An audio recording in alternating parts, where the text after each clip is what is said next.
Lost Campers. Some of this is going to be a review for you all, but I know you've fallen asleep anyway, so.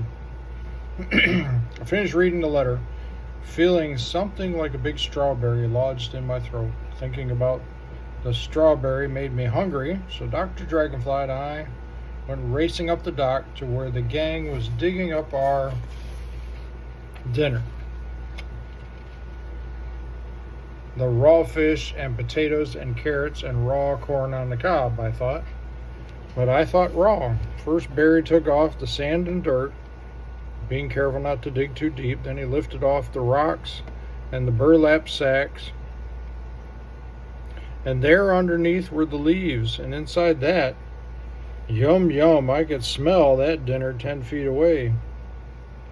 Barry set everything out on a homemade table in the shade of a big balsam tree so each of us could walk around cafeteria style and help himself.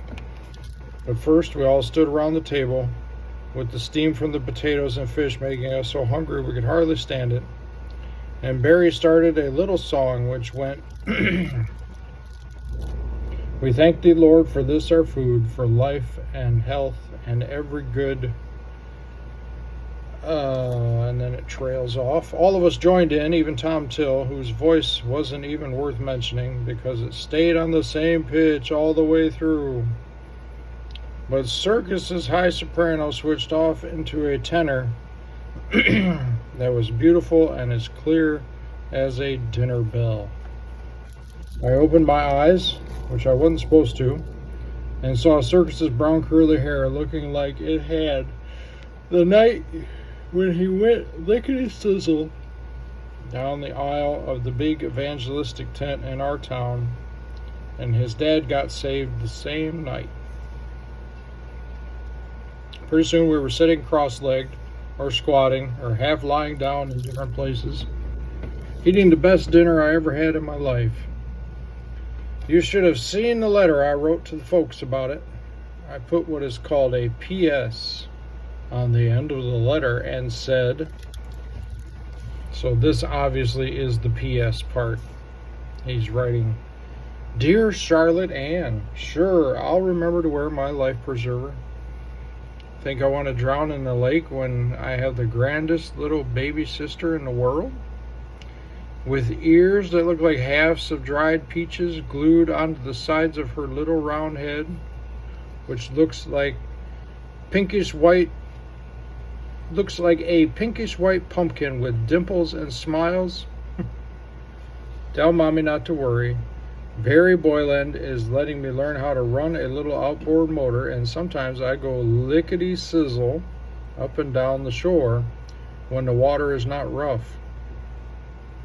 Even when the water is quiet, we wear our life preservers because it's safer to have them on and because we like to feel safe. Even if we did have an accident and suddenly found ourselves in the water, we wouldn't drown, but would float along, shoulders up, and be perfectly safe. So, little black-haired, rose-petal-lipped, grand little wriggler, don't worry about your freckle-faced big brother Bill. I'll be seeing you in about 10 days. It certainly was great running a motorboat all by myself. It was the easiest thing in the world to do because the directions telling how to run it were printed right on top of the gasoline tank. Of course, I made a few mistakes learning how, but after that, with Poetry and Dragonfly or some of the rest of the gang in the boat with me, I'd go whizzing out across the water. The days flew along with plenty of fun and excitement nearly every day, and with all of us learning a lot of important things from the Bible, because there was a class every morning for half an hour, with Barry teaching us, or maybe Santa or Mrs. Santa. We had fish to eat at least once a day, for once in our lives getting all the fish we wanted. The last week we planned to catch a lot of big ones to take home packed in ice to show the folks that our fish stories were true. And all the time Poetry kept hoping He'd hook the big 20-pounder he had lost that one day. The rest of the gang hoped they'd catch it too, but none of them did. Along about the end of the first week, a stray kitten came into camp and meowed as if it had lost its mother. So little Jim began to feed it fish and milk and different things, whatever it would eat. It was called a tiger kitten, having stripes on it like a tiger has, and it had the pleasantest face. "I'll bet it's lost," little Jim said, in little Jim's way of saying things like that. And right away I knew we'd have to have another member in the Sugar Creek gang, at least until time to go back home. At first, we could hardly walk anywhere for that kitten getting in the way and wanting to lean up against our legs. "Do you know why it does that?" little Jim asked me one day. "Why it does what?" I asked. And he said, "Why it leans up against your legs and pushes itself slowly past, then turns around and walks past your legs again, all the time kind of half leaning up against you." "Nope," I said. "Why does it do it?" "'Cause," little Jim said, grinning, "it likes to be petted so well that it can't wait for you to do it, so it makes you pet it. It makes it just as happy as if you were stroking it with your hand. Kittens have to have lots of love." I looked at his big round eyes and say, that little guy didn't even know he'd said something that my dad would say was very philosophical. Before the second week was gone, little Jim liked the kitten so well that we knew we'd never be able to go home without it. And yet, who wanted any more cats around Sugar Creek? I knew that little Jim's parents wouldn't want another cat around the house, and the Collins family certainly didn't need any more. It was still the first week, though, so I mustn't get ahead of the story. Pretty soon, it was the first Sunday.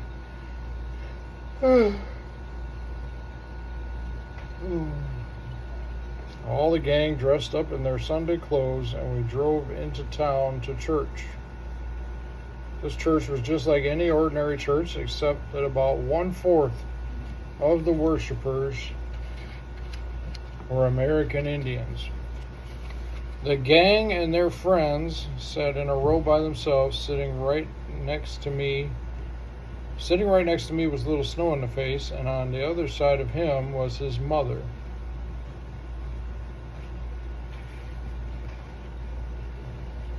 "You need to stay into bed, sister."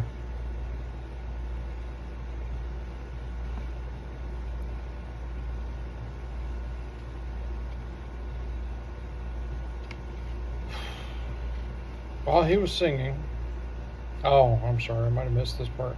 Santa sang a solo, which was the best I'd ever heard.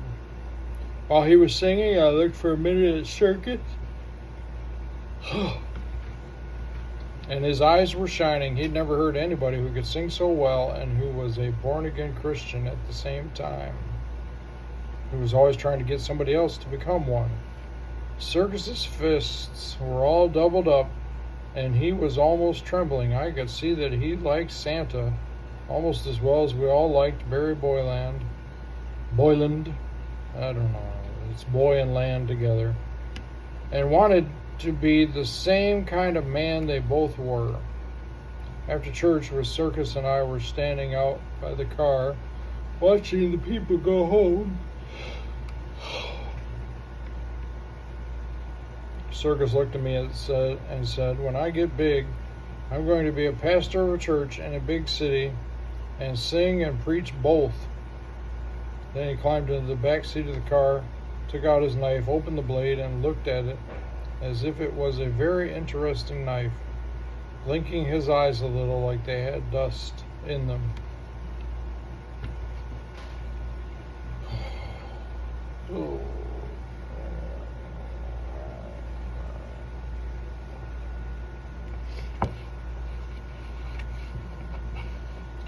After dinner, we all changed clothes. In fact, we changed clothes first. And after we'd had a little nap, which is good for boys on Sunday afternoons, if you can get them to take it, we all hiked over to the railroad coach near the Indian reservation, where Eagle Eye was conducting a Sunday school. On the way over, we passed by the place where the neck of the forest is fastened onto its body, and Poetry and I dropped behind the gang a little and planned an early morning fishing trip around the point, with our minds all made up to catch that big fish.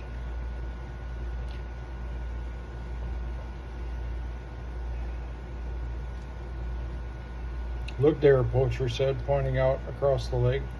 Its waves were moving like lazy boys hoeing potatoes, not caring whether they moved at all. The whole lake, with the sun shining down on it, looked like a big blue desert with a gang of white seagulls. With a gang of white seagulls tumbling around in the air above it.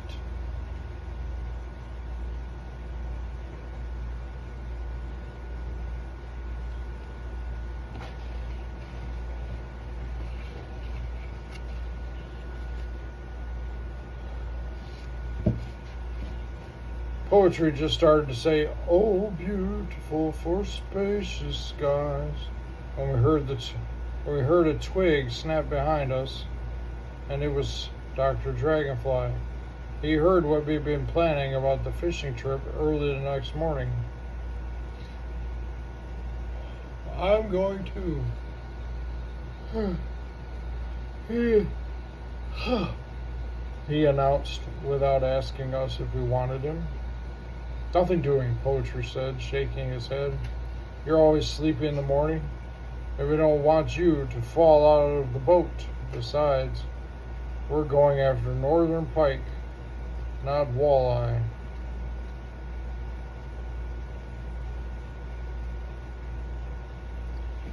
Oh my, I'm starting to fall asleep.